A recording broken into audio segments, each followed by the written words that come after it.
Nah, beliau mengatakan fa anta tajid lil asaf. Kamu mendapatkan dan ini sangat disayangkan. Sangat disayangkan. Ini fenomena tentang para suami. Beliau mengatakan ar-rajul yaqumul lail wa yasumun nahar. Seorang suami itu Masya Allah, malamnya sholat malam, rajin ibadah, sholat tahajud, mungkin 8 rakaat, ditutup dan witir 3 rakaat, 11 rakaat, rutin dia kerjakan. Kemudian di siang hari puasa Senin Kamis, atau puasa Daud, puasa yang paling afdal, ataupun dia puasa Ayyamul Bid. Nah, Masya Allah, bagus. Hasanal isyrata ma'an nas fil kharij. Dan baik kepada manusia di luar rumah. Nah, sebagian suami kayak gini. Rajin sholat sunnah, rajin puasa sunnah, apalagi yang wajibnya jangan ditanya. Kemudian beliau di luar rumah, orang ini, para suami seperti ini, pergaulannya dengan orang yang di luar itu Masya Allah, jangan ditanya, royal. Kalau di luar rumah traktir kawan-kawannya ngopi, oh jangan, saya yang bayar. Kamu nggak usah bayar. Kemudian lakinnahu idza dakhala baitahu inqalaba ila wahshin kasirin. Tapi kalau sudah masuk rumah, dia berubah seperti hewan buas. Ini yang disampaikan oleh Syekh. Nah, kalau di luar itu Masya Allah.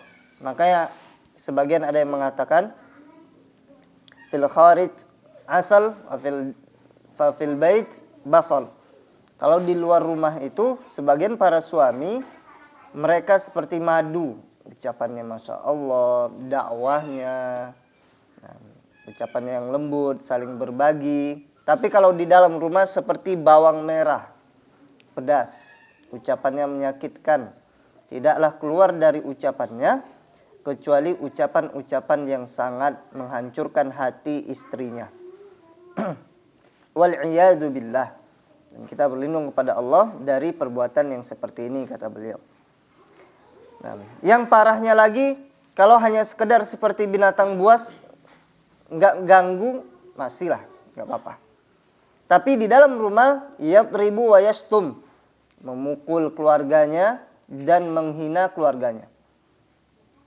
Ini yang dilakukan oleh sebagian suami. Kita di luar rumah, boleh nggak berbagi sama kawan-kawan kita? Boleh.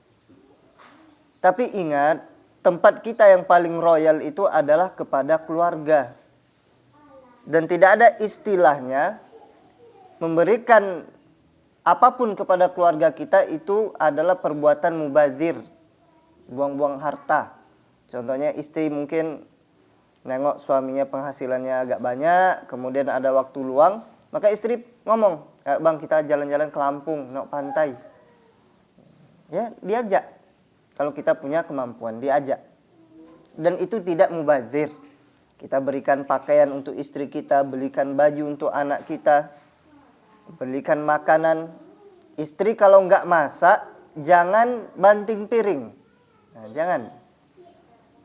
Istri kalau nggak masak, tanya kenapa nggak masak. Lagi nggak enak badan, lagi nggak mood masak. Apa yang harus kita lakukan? Ayo, kita jalan keluar, cari makan. Nah. Tapi sebagian suami yadribu wa yashtum. Istrinya dipukul dan istrinya itu dihina. Nah, ini sebagian suami. Na'udzubillah min dzalik. Sebagaimana sebelumnya itu, ada beberapa bulan yang lalu lah, bahwasanya ada seorang suami melakukan KDRT kepada istrinya itu selama berapa? 5 tahun. Itu sempat viral di medsos. 5 tahun melakukan KDRT kepada istrinya. Dan bahkan ibu dari si suaminya ini tahu. Jadi sudah sekongkol. Sudah kerjasama. Dan bahkan ibu sang suaminya ini minta video yang tersebar itu, video KDRT itu, karena istrinya dipukul, anaknya ditendang, itu minta dihapus. Itu minta dihapus. Nah, tapi sudah tersebar video tersebut, melakukan KDRT. Nah, kalau di media sosial terlihat akrab, nggak ada masalah. Tapi ternyata sudah 5 tahun kekerasan yang terjadi di dalam rumah tangga. Nah, sebagian suami demikian. Kalau di luar diajak berantem sama sesama lelaki nggak mau, takut. Tapi kalau sama istri seperti petinju. Sama istri seperti petinju. Nggak masak, piring dibanting. Coba kita sesekali. Bahkan Nabi SAW itu kalau di rumah yaqumu baitahu. Beliau nyapu rumahnya. Beliau yukhitu saubahu. Beliau menjahit pakaiannya. Kemudian beliau menyambung sendalnya yang putus. Padahal beliau bisa. Istrinya 9, Nabi SAW. Istri beliau 9. Nah, beliau tinggal nyuruh. Aisyah jahit ini. Ummu Salamah jahit ini. Hafsah jahit ini. Bisa. Nah, bahkan Nabi SAW embernya pecah. Beliau tambal. Sallallahu alaihi wasallam. Nah, jadi kalau istri kita tiba-tiba moodnya nggak baik, nggak masak, nggak nyuci piring, maka apa yang harus kita lakukan? Bantu ke belakang. Jangan hanya marah-marah tapi tidak memberikan solusi.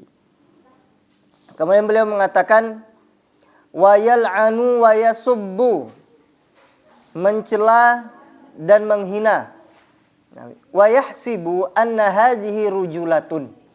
Dan sebagian suami menyangka perbuatannya marah-marah sama istrinya, nampar istrinya, mencela, memaki istrinya, ini mereka sangka adalah perbuatan lelaki sejati.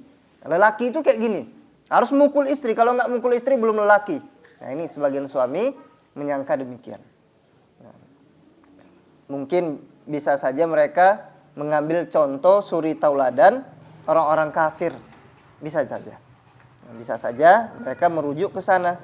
Tapi kalau rujukan kita Nabi Muhammad SAW, maka kita tidak dapatkan Nabi SAW memukul apapun. Nggak pernah Nabi SAW memukul apapun. Disebutkan oleh Aisyah, saya tidak pernah melihat Nabi SAW memukul apapun dengan tangannya kecuali di jihad. Bayangkan, memukul apapun, jangankan istrinya, apapun. Pintu nggak pernah dipukul, istrinya nggak pernah dipukul. Beliau hanya memukul di jihad. Jihad di jalan Allah Subhanahu wa ta'ala. Nggak pernah Nabi SAW memukul apapun, kata Aisyah radhiyallahu ta'ala anha, kecuali beliau memukul ketika jihad. Ini yang lelaki. Makanya dahulu Nabi SAW itu kalau melihat anak kecil, itu disebutkan di dalam kitab tarikh, kalau beliau melihat anak kecil yang lidahnya itu agak kemerah-merahan, maka Nabi SAW akan keluarkan lidahnya. Seperti itu. Mereka Nabi SAW. Sama anak-anak. Nah, apa istilahnya? Bermain-main sama anak-anak. Bahkan Hasan dan Husain pernah naik ke pundak Nabi SAW ketika sujud, ditunggangi Nabi SAW. Nabi SAW biarkan. Para sahabat di belakang menyangka, kenapa Nabi SAW? Kok tidak bangkit-bangkit dari sujud? Nah, ternyata Nabi SAW itu membiarkan cucunya itu puas menungganginya. Naik main-main di atas Nabi SAW. Sampai dia puas. Akhirnya Hasan Husain meninggalkan Nabi SAW. Barulah Nabi bangkit dari sujudnya. Nah, ini Nabi SAW. Nah, kembali ke pembahasan kitab tadi. Nah, sebagian suami itu seperti binatang buas di rumah, memukul istrinya, mencela, dan mereka menyangka ini adalah perbuatan lelaki yang sejati. Padahal fahadza amrun harramahullahu subhanahu wa ta'ala. Padahal ini adalah sesuatu yang Allah haramkan. Amruhu alaihi salatu wassalam, yang Nabi merintahkan para suami, istausu bin nisa khairan. Wahai para suami, ambillah wasiatku ini, kata Nabi SAW. Ambil wasiat Nabi SAW. Apa itu? Hendaknya berbuat baik kepada para perempuan. Kepada istri-istri kalian berbuat baiklah. Amun lil ummah. Ini merupakan perintah yang umum, berlaku untuk umat. Ini diperintahkan oleh Nabi SAW. Kalau kita memukul istri, berarti kita menolak wasiat dari Nabi SAW. Padahal Nabi mengatakan, ambil wasiatku oleh kalian agar berbuat baik kepada istri-istri kalian. Jadi kalau kita nggak ngambil nasihat Nabi SAW, maka tentunya kita menentang Nabi SAW. Maka hendaknya para suami itu bertakwa kepada Allah terhadap istri-istri mereka. Dikarenakan kezaliman zulumatun yaumal qiyamah. Karena kezaliman adalah kegelapan pada hari kiamat. Idza kana ar-rajulu la khaira fihi li ahli. Kalau seandainya ada lelaki yang tidak ada kebaikan pada dirinya terhadap keluarganya. Di luar baik, di dalam rumah enggak baik. Fa ayyu khairin yurja minhu ba'da dzalik. Kemudian kebaikan apa lagi yang diharapkan setelah itu? Kalau sama keluarga enggak baik, apalagi yang diharapkan setelah itu? Maka beliau mengatakan, hadhihi nasihati, ini nasihatku, dan nasihatku ini untuk para suami. Fa innahunna awanun indahum. Karena para istri itu, istri-istri kita, ibaratnya adalah tawanan di sisi kita. Istri kita itu layaknya tawanan di sisi kita. Yang namanya tawanan, yang sudah nyerah, nggak boleh dipukul. Nggak boleh ditampar. Nggak boleh dicaci maki. Nggak boleh diganggu. Nah, itu layaknya istri-istri kita, kata Nabi SAW. Fa innahunna awanun indahum. Karena para istri itu adalah tawanan di sisi mereka, yaitu di sisi para suami. Sebagaimana yang disampaikan oleh Nabi SAW.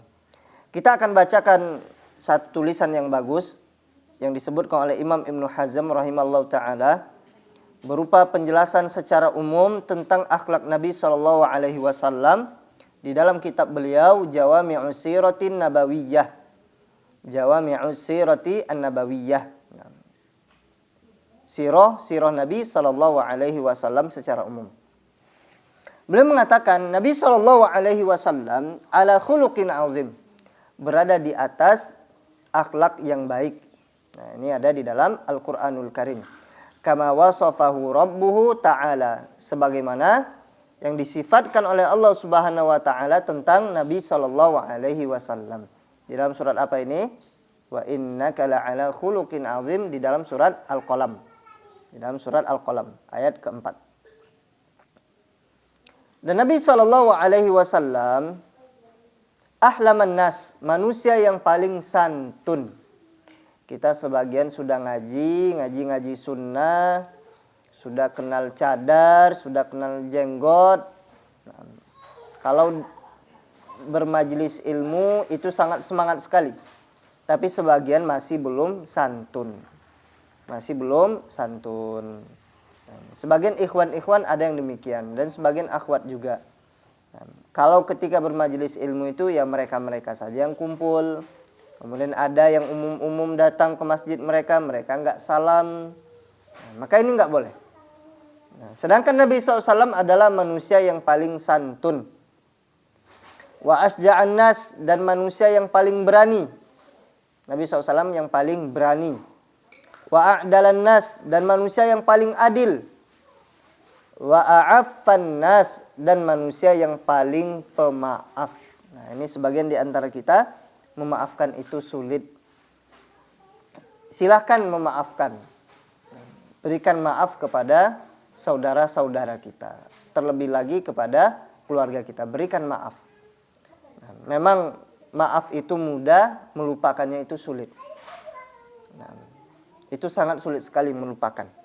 Sebagaimana Nabi SAW memaafkan Wahsy yang menombak pamannya Hamzah radhiyallahu ta'ala anhuma. Nah, waktu itu Wahsy masih jadi budak, beliau belum masuk Islam, dan kemudian ditombaklah Hamzah. Akhirnya Hamzah meninggal, Nabi SAW sedih. Apakah Nabi tidak memaafkan? Nabi memaafkan. Tapi Nabi SAW tidak bisa melupakan kejadian yang pernah terjadi.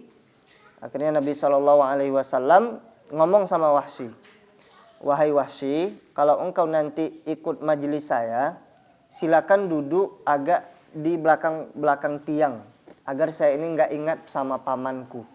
Nah, itu. Memaafkan itu mudah, tapi melupakan itu sulit. Nah, ini yang dilakukan oleh Nabi Sallallahu Alaihi Wasallam. Kemudian la tamassaqatu yaduhum ra'atan. Nabi SAW sama sekali tidak pernah menyentuh wanita lain kecuali mahram-mahram beliau, istri-istri beliau. Nggak pernah menyentuh wanita lain. Allah Subhanahu wa taala menjaga Nabi SAW. La yamliku riqaha, yang bukan budaknya. Nah, Nabi SAW tidak pernah menyentuh budak orang lain. Au ismata nikahiha, atau tidak memiliki ikatan pernikahan dengan Nabi. Nah, maka beliau tidak menyentuhnya.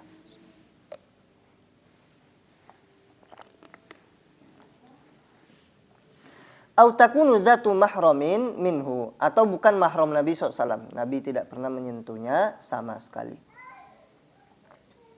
Wa kana alaihi salatu wassalam askhon nasi. Nabi SAW adalah manusia yang paling dermawan. Nabi SAW itu dermawan. La yathbutu indahu dinarun wala dirhamun. Tidak pernah tersisa satu dirham pun di rumah Nabi SAW atau dirham. Nah, satu dirham dan satu dinar itu nggak pernah netap bermalam di rumah Nabi SAW kecuali beliau infakkan. Nah, ini Nabi SAW, beliau nggak pelit. Maka sungguh sangat terlalu ada orang mengatakan Nabi SAW itu pelit. Padahal beliau satu dinar, satu dirham pun tidak pernah menetap di rumah Nabi SAW kecuali sudah beliau sedekahkan atau diberikan. Fa in fadala, dan jika ada kelebihan dinar dan dirham, walam yajid man yu'tihi, dan beliau tidak mendapatkan orang yang bisa diberikan, wayajunnuhul lail, dan malam sudah datang. Nah, jadi Nabi pegang beberapa dinar, Nabi nggak tahu sama siapa saya infakkan ini. Malam sudah datang, lam ya'wi manzilahu hatta yatabarra'a minhu. Beliau tidak akan pulang ke rumahnya. Akhirnya Nabi keluar dari rumahnya, nggak akan pulang sehingga Nabi terlepas dari dinar dan dirham tersebut. Nah, itu dermawannya Nabi SAW. Beliau berikan kepada orang yang membutuhkan. Bisa nggak kita seperti ini kira-kira? Soal nggak bisa. Kita nggak akan bisa mengikuti apa yang dilakukan oleh Nabi SAW. Nah, makanya berpikir 1000 kali sebelum melakukan amalan yang tidak dicontohkan oleh Nabi SAW. Kalau kita paham tentang sunnah-sunnah Nabi SAW. Nah, yang sunnah saja, yang disepakati oleh para ulama itu berat kita kerjakan. Lalu kenapa kita sibukkan diri dengan amalan-amalan yang tidak dicontohkan oleh Nabi SAW. Nah, ini Nabi SAW. Nah, beliau keluar rumahnya, kemudian beliau bersedekah. Tapi padahal sebagian di antara kita malah sibuk untuk mengumpulkan harta. Sibuk mengumpulkan harta, kalau tujuannya baik nggak apa-apa. Untuk pendidikan anak, untuk umroh, untuk haji, boleh silakan. Tapi ingat, kalau sudah sampai haul dan nisab, keluarkan zakatnya. Nah, ini mengumpulkan semangat, tapi zakat harta tidak dikeluarkan. Mungkin kira-kira sekarang kalau emas itu 88 gram. Itu sudah kena zakat 2,5. Nah, sebagian manusia itu menyangka hartanya akan menjadikannya kekal abadi di dunia. Wailul likulli humazatil lumaza alladzi jama'a malahu wa 'addada yahsabu anna malahu akhladah. Nah, celakalah orang-orang yang suka mengumpat, kata Allah Subhanahu wa taala. Di luar rumah baik, di dalam rumah mencela, mengumpat terus, mencaci, memaki. Apa kerjaan mereka? Mengumpulkan harta. Allazi jama'a malahu wa 'addada. Hobinya mengumpulkan harta dan menghitung-hitungnya. Yahsabu anna malahu akhlada. Hobinya mengumpulkan harta, kemudian dicek terus rekeningnya. Alhamdulillah ya Allah, masih tetap 100 juta enggak kurang. Alhamdulillah 50 juta enggak kurang-kurang, alhamdulillah. Atau dibuka apanya? Nah, berangkas ya. Nah, dibuka berangkasnya. Nah, alhamdulillah masih tebal. Masih enggak kurang. Nah, dan mereka menyangka yahsabu annama lahu akhladah. Mereka itu mengira harta mereka akan menjadikan mereka hidup selama-lamanya di dunia. Nah, ini adalah orang-orang yang celaka, kata Allah Subhanahu wa taala. La ya'khudhu mimma atahullahu ta'ala illa quta'amihi faqat. Allahu Akbar. Nabi SAW tidaklah mengambil dari rezeki yang Allah berikan kepadanya kecuali hanya makanan pokok saja. Makanan pokok untuk kebutuhan beliau dalam setahun. Udah itu saja. Selebihnya kalau masih ada sisanya maka beliau memberikannya kepada orang yang membutuhkan. Ini Nabi SAW. Kita nggak mampu seperti ini, nggak mampu. Kita nggak akan mampu melakukan apa yang dilakukan oleh Nabi SAW karena tabiat manusia itu adalah bakhil. Kalau bakhil ini masih mengutamakan dirinya. Tapi kalau syahih, bakhil itu contohnya seperti ini. Dia ngajak kawannya belanja, kemudian dia bayar untuk dirinya sendiri. Ini namanya bakhil. Nah, bakhil itu pelit sama orang lain, tapi sama diri sendiri tidak pelit. Ini bakhil. Ada yang parah itu sahih. Sudah ngajak kawan, ayo kita Ustaz Ridwan, icip, ada yang diajaknya kan. Ayo kita makan-makan di depannya, makan tempat Pak Kades ya. Tempat Pak Kades. Ayo kita situ. Diajaknya Ustaz Icip, diajaknya Ustaz Ridwan. Tapi setelah itu pura-pura ke toilet, nggak keluar lagi. Ini namanya sahih. Pelit sama diri sendiri, ingin cari aman, akhirnya apa? Nggak jadi dia yang bayar, Ustaz Ridwan yang bayar. Nah, ini namanya sahih. Pelit sama diri sendiri dan pelit sama orang lain. Ini yang paling parah. Ini yang paling parah. Tapi kalau bakhil masih mendahulukan dirinya sendiri, tapi sama orang tidak memberikan. Nah, ini Nabi SAW. Nah, beliau mengambil apa yang Allah berikan kepadanya berupa makan pokok untuk kebutuhan setahun saja. Min aisari ma yajidu minasyair, seperti misalnya yang bisa Nabi dapatkan dengan mudah. Seperti apa? Jawawud. Nah, syair ini jawawud, tapi sebenarnya syair ini bukan gandum ya. Yang jawawud, nanti dicek di Google kalau ada. Sinyal lagi hilang. Nah, kemudian watamr. Nah, yang mudah Nabi cari kurma kering, rutab, kurma basah. Wa yad'u sa'iru dzalika fi sabilillah taala. Beliau memberikan semuanya di jalan Allah Subhanahu wa taala. Nah, apa yang beliau butuhkan beliau ambil, kemudian sisanya beliau sedekahkan di jalan Allah Subhanahu wa taala. Padahal Nabi SAW itu kalau berdoa illa a'tahu, la yas'alullaha syai'an illa a'tahu. Nabi SAW tidaklah minta satu pun, yang kecil ataupun yang besar, kecuali Allah Subhanahu wa taala akan mengabulkannya. Akan mengabulkan doa Nabi SAW. Tsumma ya'udu ala quti'amihi. Kemudian apa yang Allah berikan kepada beliau, beliau kembali menggunakan untuk apa yang beliau butuhkan berupa bahan pokok, makan pokok dalam setahun beliau. Fayu'thiru minhu. Apa yang tersisa dari harta beliau, beliau berikan kepada orang lain. Yu'thir itu artinya mendahulukan orang lain dari dirinya. Apa yang tersisa beliau sedekahkan kepada orang yang membutuhkan. Hatta yahtaja qabla inqidha'il 'am, sampai beliau butuhkan lagi sebelum berakhirnya 1 tahun. Ini Nabi sallallahu alaihi wasallam. Nah, bagaimana lagi akhlak Nabi sallallahu alaihi wasallam? Yakhsifun na'lah, memperbaiki sandal beliau jika putus. Jadi kalau ada bapak-bapak yang tasnya itu putus, jahitlah sendiri.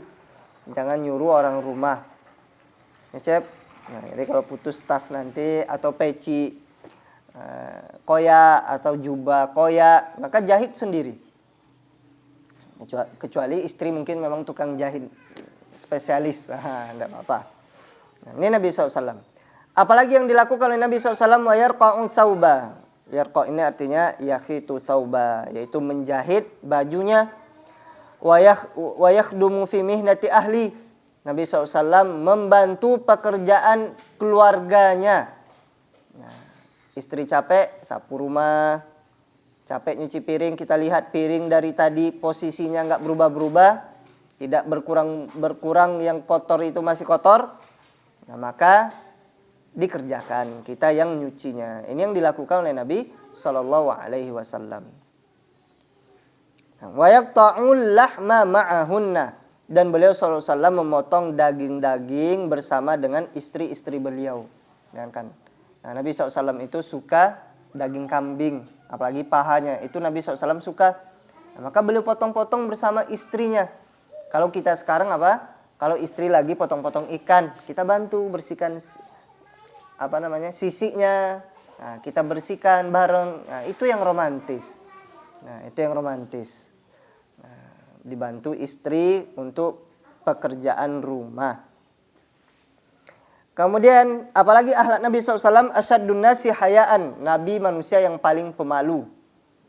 La yathbutu basarahu fi wajhi ahadin, pandangan beliau tidak pernah lama pada wajah orang lain karena malu. La yathbutu basarahu fi wajhi ahadin. Pandangan Nabi SAW itu tidak pernah lama di wajah orang lain karena malu. Nah, nggak pernah. Walaupun itu laki-laki, Nabi SAW nggak pernah. Nah, jadi ini juga perintah kepada kita agar kita menundukkan pandangan. Dan laki-laki itu bisa juga membuat fitnah laki-laki yang lain. Apa istilahnya yang merah itu pipinya? Amrod ya, apa istilahnya? Nah, ada terlalu merah. Di Saudi itu dulu pernah diusir, dikeluarkan dari Saudi karena terlalu. Nah, atau di zaman Umar bin Khattab itu pernah amrod kalau tidak salah istilahnya. Nah, jadi terlalu ganteng, putih, kemudian sampai pipinya itu kemerah-merahan, laki-laki. Nah, laki-laki pun banyak yang terfitnah, apalagi perempuan, maka dikeluarkanlah dari Arab waktu itu, di Arab Saudi atau Mekah atau Madinah, itu dikeluarkan di zaman Umar bin Khattab. Nah, di Madinah dikucilkan beberapa tahun agar tidak terfitnah. Nah, jadi kalau kira-kira kita Ustaz Ridwan ini ganteng, nah jangan terlalu lama nengoknya. Ustaz Icip ini ganteng, jangan terlalu lama, nanti terfitnah. Nah, apalagi yang ahwat-ahwat yang masih jomblo. Nah, ini dijaga pandangannya. Yujibu da'watal abdi wal hur. Nah, ini kebaikan Nabi SAW itu beliau memenuhi undangan hamba. Nah, maksud al-abdi ini adalah budak laki-laki, nah, ataupun orang yang merdeka. Bayangkan, kalau kita nengok, budak itu adalah posisi yang paling rendah. Nah, seorang budak. Jadi kalau tiba-tiba kita diajak sama orang yang gak ada kedudukannya lah di masyarakat, seperti budak contohnya. Mungkin kita mikir, nggak usah lah kita penuhi, ngapain kita datang ke sana. Nah, Nabi SAW, orang yang merdeka, seperti kita ini merdeka, adapun budak, Nabi tetap penuhi panggilannya, diundang. Ayo ya Rasulullah, ayo datang ke rumah makan-makan. Nabi datang, walaupun itu hanya seorang budak. Wa yaqbalul hadaya walau annaha jur'atu laban. Nabi SAW menerima hadiah walaupun hadiah itu hanya seteguk susu. Kan remeh, seteguk susu. Berapalah kira-kira isinya? Nah, berapa mili kira-kira? Berapa gram itu? Nah, sedikit, tapi Nabi SAW tetap menerima hadiah tersebut. Kemudian Nabi SAW aufakhidu arnabin, atau beliau diberikan hadiah berupa paha kelinci. Bayangkan paha kelinci berapa? Sejempol ini ada mungkin ya. Nah, paha kelinci kecil, tetap Nabi SAW terima. Beliau tidak menghinanya atau berkecil hati. Nabi nggak ngomong saya ini Nabi, saya ini Rasul, kok nggak ngasih onta sama saya? Nah, kok dikasih paha kelinci? Nah, maka Nabi SAW tetap menerimanya. Wa yukafi'u 'alaiha wa ya'kuluha. Dan beliau membalas perbuatan tersebut. Kalau dikasih kelinci mungkin Nabi SAW balas dengan yang lain, dan Nabi makan hadiah tersebut. Wala yaqbalus shadaqah. Wala yaqbalus shadaqah. Nabi SAW tidak menerima sedekah dan tidak memakannya. Nah, karena keluarga Nabi SAW tidak boleh menerima sedekah, tapi yang boleh diterima hanyalah hadiah. Kalau hadiah boleh diterima. Nah, Kemudian tastajbi'uhul ummah. Beliau diminta oleh budak dan orang-orang miskin, maka beliau penuhi undangan mereka. Yang diajak orang miskin, ayo datang ya Rasulullah, Nabi datang. Atau diminta oleh budak amah. Nah, tastajbi'uhul amah. Nah, jadi kalau abdun itu budak laki-laki, amah budak perempuan. Nah, haitsu da'wahu, maka Nabi SAW penuhi undangan mereka sesuai dengan undangan mereka tersebut. Di mana tempatnya, maka Nabi datang ke situ, walaupun jauh Nabi tetap datang. Nah, ini Nabi SAW yang pantas kita contoh. Apa itu? La yaghdabu li nafsi wa yaghdabu li rabbih. Tidak marah untuk dirinya. Nabi SAW dihina, beliau enggak marah. Dicaci, beliau enggak marah. Tapi kalau untuk Allah, beliau marah. Hak Allah yang diganggu, yang dilanggar, maka Nabi SAW marah. Wa yanfadzul haqqa, beliau akan menegakkan kebenaran. Wa in 'ada dzalika bid-dharari 'alaihi wa 'ala ashabihi. Beliau akan menegakkan kebenaran walaupun nanti ada mudarat bahayanya kepada diri beliau dan kepada diri para sahabat radhiyallahu anhum ajma'in. Ini Nabi SAW.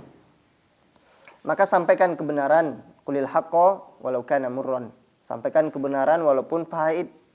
Walaupun pahit. Nah, itu disampaikan. Nah, kita punya HP, punya medsos, Instagram, Facebook, apapun media sosial kita gunakan untuk menyampaikan kebenaran. Walaupun orang enggak suka, tetap kita sampaikan.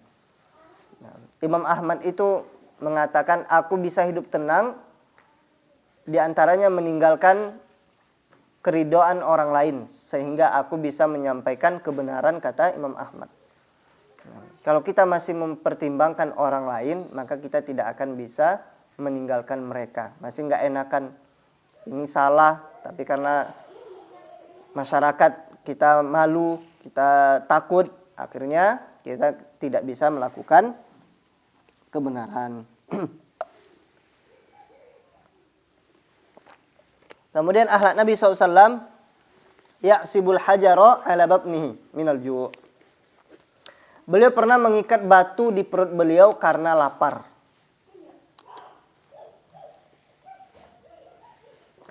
Nabi SAW pernah mengikat batu di perutnya karena lapar. Padahal Nabi SAW ini adalah pemimpin kaum muslimin, tentaranya, komandan perang, pemegang kunci Baitul Mal, tapi beliau kadang makan, kadang tidak.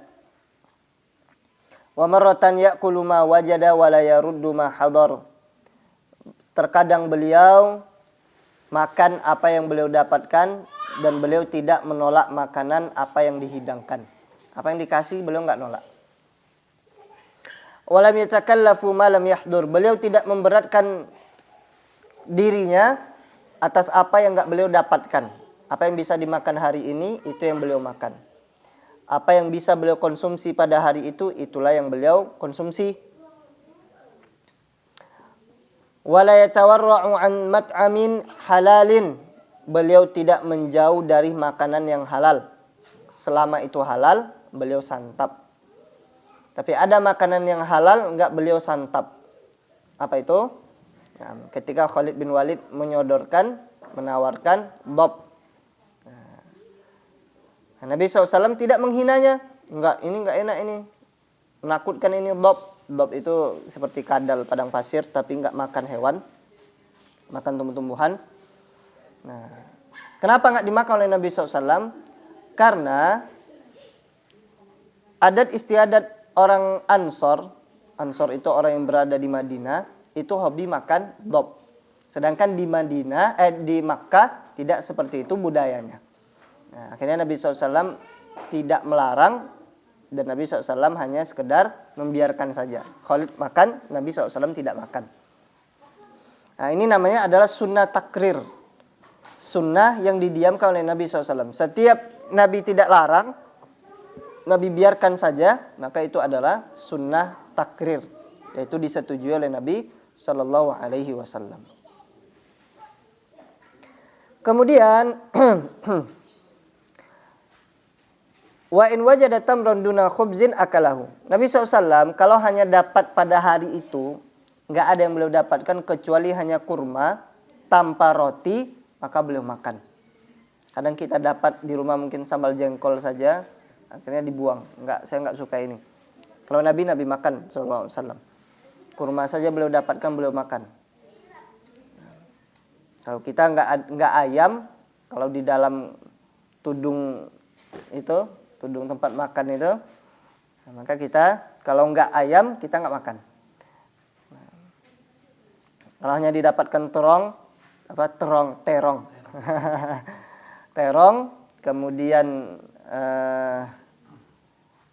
ikan teri. Nah, kalau itu yang kita dapatkan mungkin sebagian nggak makan. Nah, tapi Nabi SAW makan apapun yang beliau dapatkan walaupun hanya sesuatu yang remeh. Wa in wajada syawa'an akalahu. Kalau beliau dapat daging yang dibakar beliau makan. Atau kalau beliau dapat khubza burrin akalahu. Kalau dapat roti dari gandum beliau juga makan. Apa yang beliau dapatkan itulah yang beliau makan. Wa in wajada hulwa'a aw asalan akalahu. Kalau beliau dapatkan sesuatu yang manis seperti madu, maka beliau makan. Wa in wajada labanan duna khubzin iktafa bihi. Kalau beliau dapatkan hanya susu saja, kurma enggak ada, roti enggak ada, maka beliau makan dan mencukupkan dengan itu saja. Nah, ini Nabi SAW tidak memberatkan diri dengan sesuatu yang enggak ada. Nah, coba kita itu sesekali di rumah, bukan sesekali ya. Nah, kalau bisa terus di rumah kita itu kalau nggak dapat yang lain, maka kita ngomong sama istri, ya sudah ini saja, alhamdulillah. Nah, alhamdulillah Allah berikan rezeki sama kita. Nah, itu yang kita ucapkan sama istri kita. Nah, walaupun istri kita dulunya orang kaya, masih kumpul sama keluarganya dia orang kaya, sama kita hidup kere, maka kita tetap mengajarkannya, diberikan nasihat tentang hidup bersyukur. Wa in wajada bitikhan aw rutaban akalahu. Kalau beliau dapat semangka beliau makan, kalau beliau dapat rutab, kurma basah, kurma yang masih agak muda itu, agak sepet dia itu, nah maka beliau makan. La ya'kulu muttaki'an wala 'ala khiwanin, dan Nabi SAW tidak makan bersandar atau di atas meja.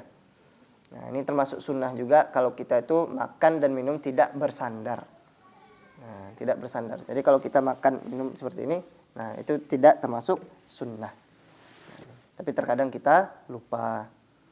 Nah, ini termasuk sunnah Nabi SAW makan tidak dalam keadaan bersandar. Kemudian juga lam yashba min khubzi burrin salasan tiba'an.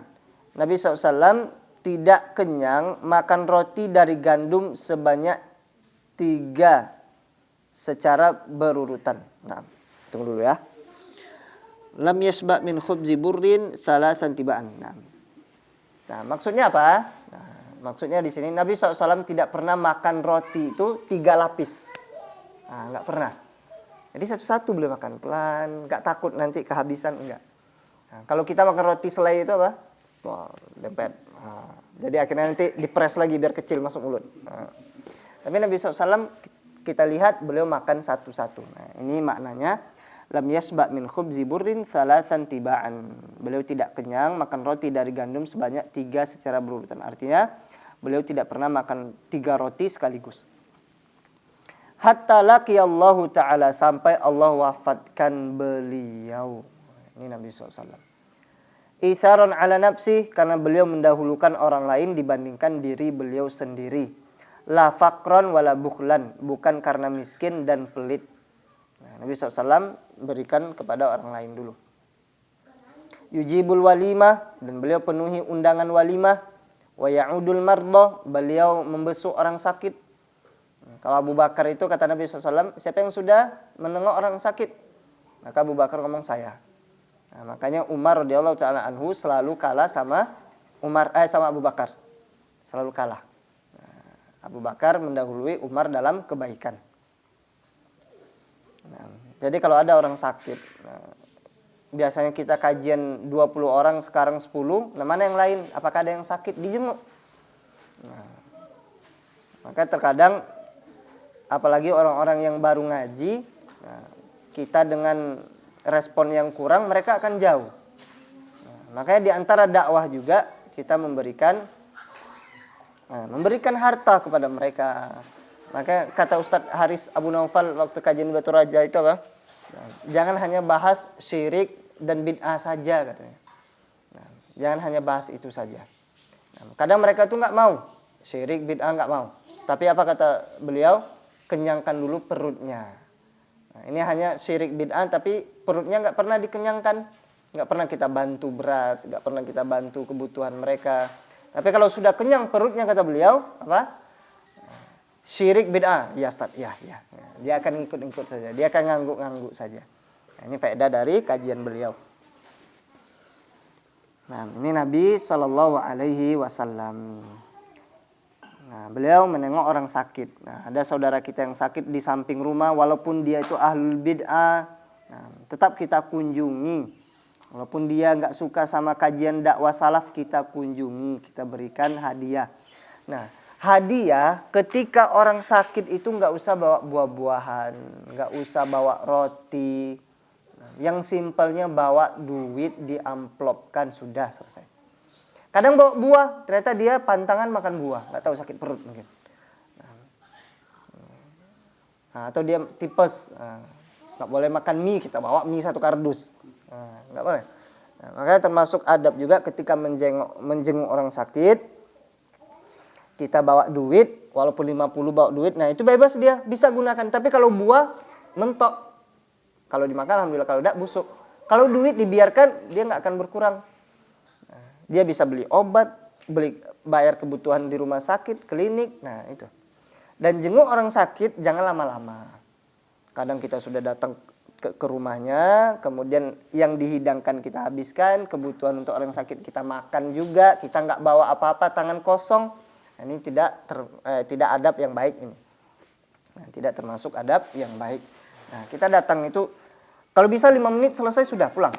Nah, kadang dia itu pusing dan berkunjung pun di jam istirahat, siang jam 1, jam 2. Nah, coba kalau kita berkunjung itu mungkin pagi, pagi jam-jam 9 atau jam 8, atau malam itu mungkin setelah maghrib, biar kita nanti isya yang memisahkan kita. Nah, jadi nyuruh kita pulang itu udah sholat isya. Nah, kalau nggak enakan izin pulang. Nah, ini untuk adab-adab yang digunakan ketika menjenguk orang sakit. Wa yashhadul janaiz, dan beliau sallallahu alaihi wasallam menyaksikan atau mengantarkan orang yang sudah meninggal ke kuburan, menyolatkan, memandikan dan seterusnya. Yamshi baina yadai a'daihi bila haris. Nabi SAW itu beliau berjalan di tengah-tengah musuhnya tanpa pengawalan. Nggak ada bodyguardnya Nabi SAW, nggak ada. Nabi SAW itu adalah manusia yang paling berani, nggak takut sama sekali. Jalan di dekat, di tengah-tengah musuhnya tanpa pengawal. Asyaddun nasi tawadu'an. Beliau orang yang paling tawadu'. Wa askanuhum fi ghairi kibrin. Beliau orang yang paling tenang tanpa sombong. Tanpa sombong. Wa ablaghuhum. Beliau orang yang paling lancar ngomong. Fi ghairi tatwil wa ahsanuhum basyaran. Tidak panjang lebar. Kalau Nabi SAW itu nggak panjang lebar ngomongnya. Maka ada istilahnya jawami'ul kalim. Ngomongnya 3 kata, tapi faedahnya ribuan. Nah, itu Nabi SAW. Kemudian Nabi SAW adalah manusia yang paling baik. La yahuluhu syai'un min umurid dunya. Tidak ada perkara dunia sedikit pun yang membuat beliau takjub. Di hadapan Nabi SAW dunia itu jadi hambar. Sebagaimana yang diucapkan oleh Ustadz Haris Abu Naufal. Yalbasu ma wajada. Beliau menggunakan apa yang beliau dapatkan. Famaratan syamlatan, beliau terkadang mengenakan sejenis jubah dan terkadang beliau menggunakan pakaian yang mencolok, yang menjulur, yang berasal dari Yaman. Ada pakaian khusus yang burdah hibroh namanya, bisa dicek di Google. Dan terkadang beliau menggunakan jubah dari wol, wa ma wajada minal mubah, dan apa-apa yang beliau dapatkan dari yang mubah-mubah. Nabi SAW menggunakan cincin dari perak. Kemudian beliau lepaskan. Yalbasuhu fi khinsirihi al-aiman. Dan beliau menggunakan cincin itu di kelingking kanan beliau, kanan. Wa rubbama fil aisir, dan terkadang beliau fil aisar. Dan terkadang beliau menggunakannya di kelingking kiri. Yurdifu khalfahu abdahu aw ghairahu. Beliau terkadang membonceng budak di belakangnya atau selain budaknya. Dibonceng di belakang Nabi SAW. Terkadang kalau bawa budak itu termasuk aib. Tapi Nabi SAW tidak. Yarkabu ma amkanahu. Beliau kendarai apa yang bisa beliau kendarai. Nabi SAW. Marotan farasan, terkadang kuda dan terkadang onta, terkadang keledai, dan terkadang balgotan syahba, keturunan campuran dari kuda dan keledai, balgoh. Jadi campuran antara kuda dan keledai. Dan terkadang dia berjalan kaki tanpa alas kaki.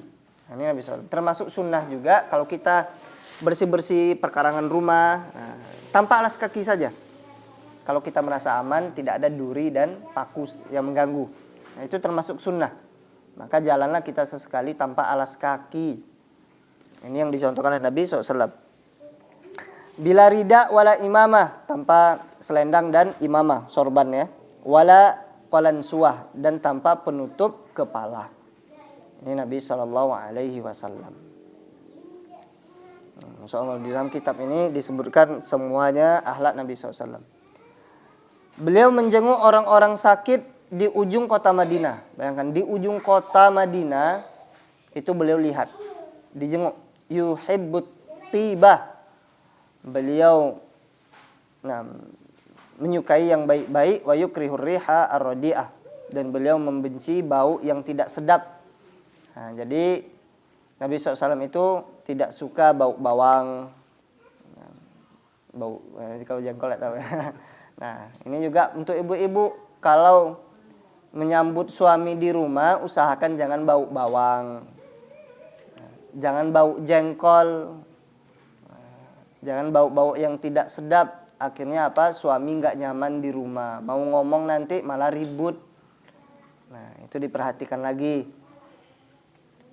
Yujalisul fuqara. Nabi SAW sering duduk bersama orang-orang fakir, dan beliau mempercayakan orang-orang miskin. Wa yalzamu ahlal muru'ati fi akhlaqihim, dan beliau senantiasa bersama orang-orang yang memiliki wibawah dalam akhlak-akhlak mereka. Dan Nabi SAW menjadikan orang-orang yang memiliki kemuliaan sebagai sahabat. Orang yang ke masjid itu dijadikan sahabat. Orang yang rajin kajian itu jadikan sahabat. Bil birri lahum, dengan berbuat baik kepada mereka. Kita bersahabat itu usahakan ada timbal baliknya. Kita mentang-mentang sahabat, dipinjamin duit, tidak bayar-bayar. Nah, ini sahabat. Nah, ini bukan sahabat. Nah, tapi Masya Allah ketika pengen minjam, afwan akhi, anak butuh sekali ini. Akhirnya dikasih. Setelah dikasih, ngomong afwan juga. Afwan nggak ada. Tapi status di Facebooknya makan ini, makan itu, pakai kendaraan yang bagus-bagus. Nah, tetap di dalam masalah duit dia, duit kita. Nah, jangan kita ngomong, ini kan ikhwan, dia nggak butuh sama harta. Siapa yang bilang? Bisa jadi dia lagi kere juga. Nah, ini masalah kehidupan di sekitar ikhwan-ikhwan kita. Kemudian yasilu zawai rahimihi, beliau menyambung silaturahim min ghairi ayyuthirahum, tanpa mendahulukan mereka, ala man huwa afdal, mana yang lebih utama dari mereka dan mana yang tidak utama. Maksudnya apa? Nah, kalau kira-kira Nabi SAW punya keluarga yang memiliki kedudukan, Nabi SAW juga berkunjung ke sana dan berkunjung kepada yang tidak memiliki kedudukan. Kalau Pak Bupati, keluarga kita, itulah yang sering kita kunjungi. Nah, keluarga kita yang biasa-biasa saja tidak dikunjungi, maka ini nggak boleh.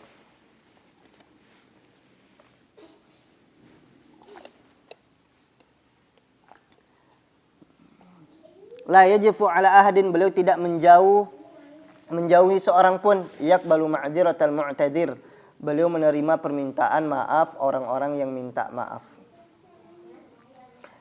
Yamzahu wa la yaqulu illa haqqan, Nabi SAW bercanda dan beliau tidak mengucapkan kecuali kebenaran. Yadhaku fi ghairi qahqahatin.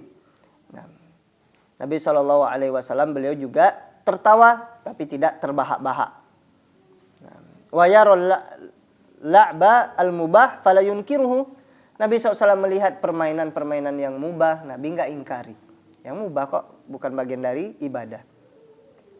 Wa yusabiqu ahlahu 'alal aqdam, dan beliau melombai pacu lari bersama keluarganya, bersama Aisyah. Nah, maka sesekali kalau ke warung itu ajak istri jalan kaki, ketika sepi lomba lari. Nah, ini termasuk sunnah juga. Nah, termasuk sunnah juga lomba lari bersama istri. Nah, makanya ketika Nabi SAW lomba sama Aisyah, nah itulah romantisnya Nabi SAW. Nah, Nabi SAW diajak waktu itu membawa pasukan perang, bayangkan, perang. Akhirnya Nabi SAW nyuruh, ayo duluan kalian, duluan saja. Nah, akhirnya Nabi SAW bersama istrinya Aisyah radhiyallahu taala anha wa nardoha, ngajak lari, ayo lomba lari kita. Akhirnya lomba pertama ini menang Aisyah, senang. Kemudian karena Aisyah waktu itu masih kecil badannya. Nah, kemudian setelah perlombaan yang kedua, Aisyah sudah gemuk. Akhirnya lomba lari lagi, menang Nabi SAW. Apa kata Nabi SAW? Ini balasan untuk lomba yang lalu. Nah, ini Nabi SAW. Romantis beliau. Nah, jadi diajak istri itu lomba, tapi jangan lomba sama istri lagi hamil. Nah, ini tidak sunnah. Nah, tengok kondisi. Kalau kira-kira banyak mobil, jangan lomba lari. Yang ngomong ini kan sunnah Ustadz. Ya, tapi jangan sampai menimbulkan bahaya. Kemudian wa tarfa'ul aswatu alaihi fayasbir. Terkadang suara itu meninggi di hadapan beliau. Nah, ketika Aisyah cemburu, padahal di situ ada sahabat. Kemudian ada istri Nabi yang mengirim hadiah ke rumah Aisyah. Kirim hadiah. Ya enggak ridho Aisyah. Dia pengen menjamu para sahabat Nabi dengan makanan dia sendiri. Akhirnya Aisyah marah. Apa yang dilakukan Aisyah?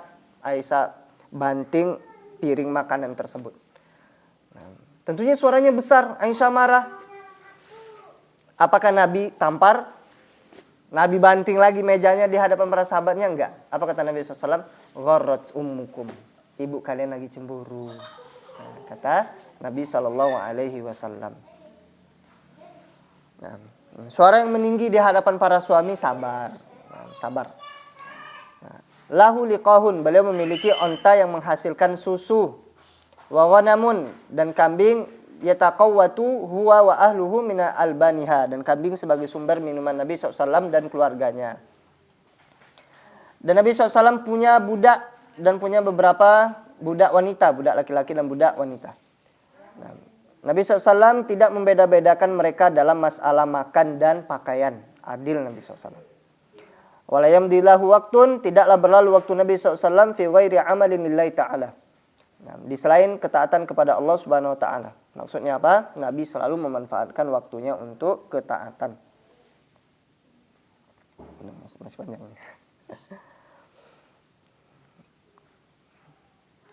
Au fi ma la budda lahu min salahi nafsi, atau Nabi SAW memanfaatkan waktunya untuk memperbaiki diri.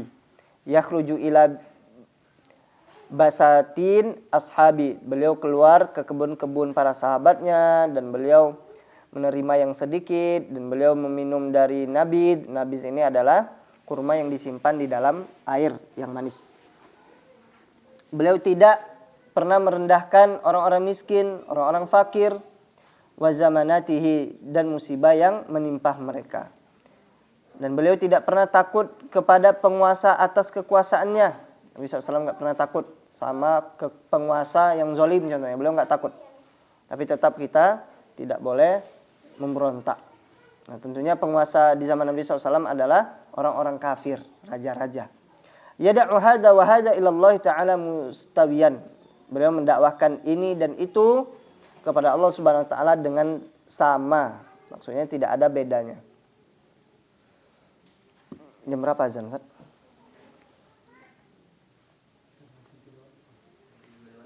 Nanti kalau 2. Cukup insyaallah ya. Lanjut dulu. Ada yang nanya? Nah, ini masih panjang sebenarnya. Nah, insyaallah kalau ada waktu lagi kita lanjutkan. Nah, barakallahu fikum. Silakan kalau ada pertanyaan, kalau tidak kita tutup. Nah, silakan Pak. Yang sulit-sulit ya Pak.